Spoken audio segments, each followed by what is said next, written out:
Good morning, everyone. It's Tammy here. I'm bringing you Chapter 8 from the book A Little Light on Spiritual Law. The first 8 chapters is part of the basic laws of life. So this law is called the law of attachment. You can have anything you wish in your life, but if your sense of self-worth or your happiness depends on having it, then you are attached to it. So attachments can manipulate you, manipulate your mind where you no longer feel free. The universe is full of energy and everything swirls and swirls and moves, and like attracts like. And then certain energies repel. So there are certain people, you might be able to notice a few during the duration of this video come to mind, where you might be courted with these people. Okay, so cords are formed between people who have unresolved issues between them. And you can check that truth inside with how you feel about a person that you might be having unresolved issues with. This is where the cord would be attached. Every time you send thoughts or words of anger, hurt, jealousy, envy, I even say gossip, notice who you're speaking about, or your need to manifest a tiny, so basically there's a need that's not met, and this will manifest a tiny thread that attaches you to them. So if you consistently send out, okay, these negative feelings, threads, you're threading, okay, and then you're cording, and then depending on how bad it gets, they consider that rope. So we're going to talk about cords for the sake of everything in between threads and ropes. Okay. So these will also remain until they are released. Now, there could be even lifetimes where these cords will reactivate. So I would have to say you meet someone and you don't know why they bug you, but they just do.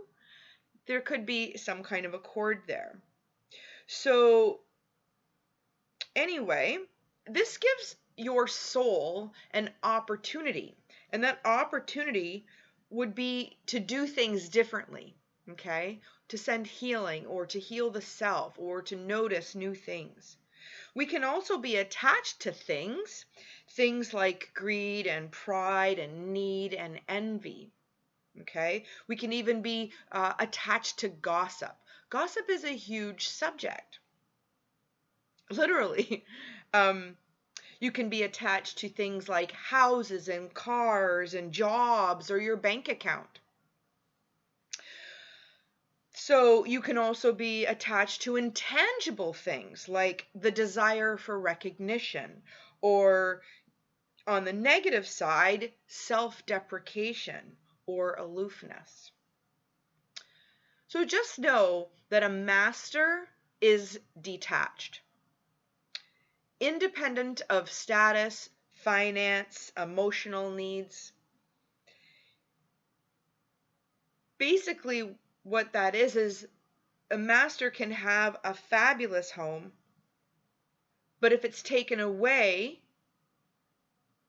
it does not affect how they feel about themselves. Okay, so check that. Because God, the God of your understanding, wants you to have beautiful things, yes. But do you appreciate? Okay? Does this give you status, or does this give you some kind of security, or is it trapping you?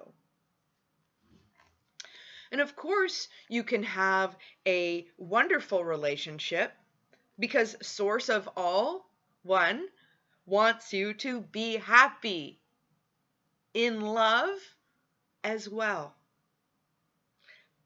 Codependency is another kind of relationship, and that enmeshes you in cords. So, if you find that you understand yourself as being codependent, then there are steps you can take towards working on that. The law of attachment is noticing different things that you maybe didn't notice before. Parents become bound to their children, and it's hard to release them into adulthood. Okay? Just the same as a child could be attached to a parent.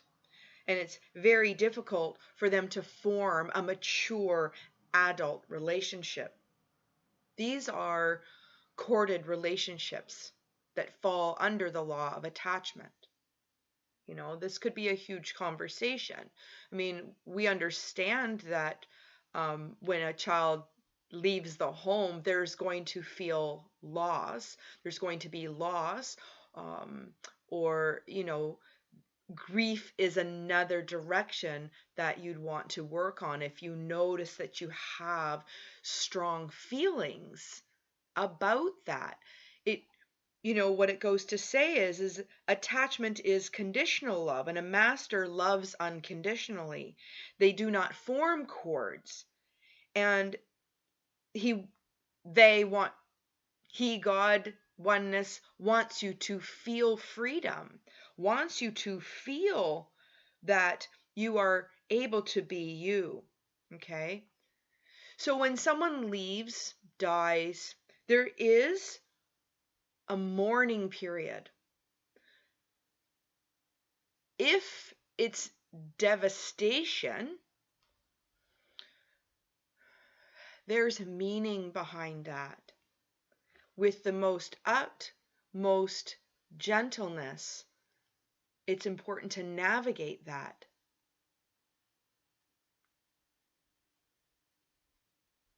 The goal is to remain centered. Okay? If you need someone to behave in a certain way in order to love them, it's not love, it's attachment. This also goes with like the prior hopes and expectations, okay? The expectation of the child growing up and then the child doing something different than what you expect would have a feeling because you were attached to some kind of outcome. There's so many examples that we can go over here, but the goal is to accept everyone, especially your children, as they are.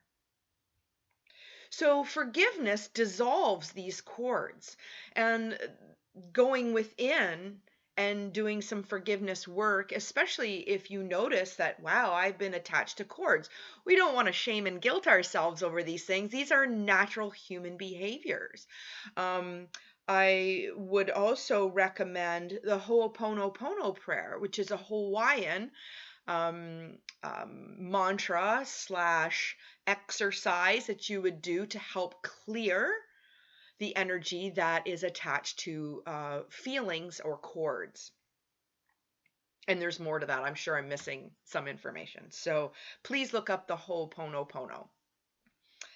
When you forgive someone and let go totally of what has happened in the past, you free that person and yourself.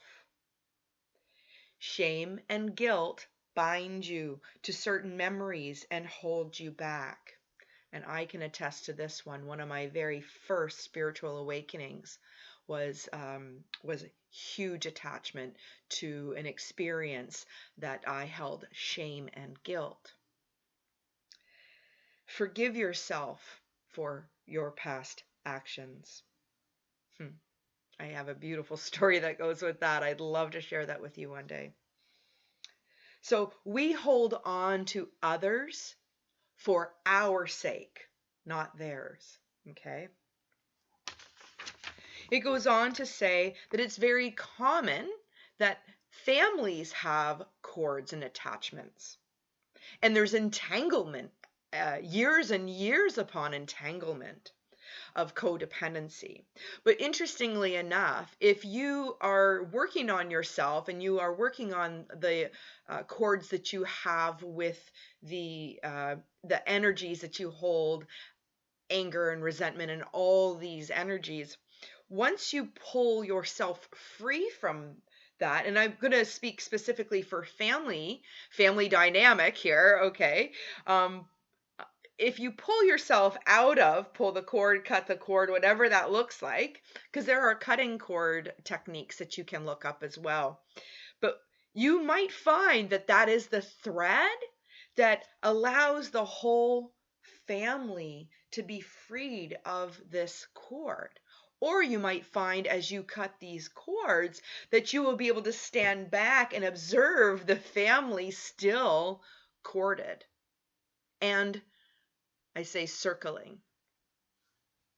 Okay, so there are powerful ways of releasing attachments by intention and visualization, and this is where the Ho'oponopono could come in really good and handy. So you can also, during these visualizations, ask for angelic assistance. Okay. Relationships can change totally. Like you can do your work and the whole dynamic shift. This isn't about two people or maybe confronting an abuser or someone that you are angry with. If you do these exercises and work on you, you might find that I say miracles happen. You might find that the whole energy shifts between you. It's like once your energy drops and your anger and resentment and pain shuts down in a sense where it feels more neutral versus like crazy, okay? You might find that the energy between the two absolutely shifts. And you might be looking and going, wow, I never saw that coming, okay? So detachment is a prerequisite for enlightenment. So as I leave you with this law of attachment to think about, if you wish to be free, detach yourself from everyone and everything. It is a prerequisite for enlightenment. And I believe that this time, right now, as we are isolating, that this is a beautiful time to go inward and work on you and the self and the inner child within you. So your future looks brighter. Namaste.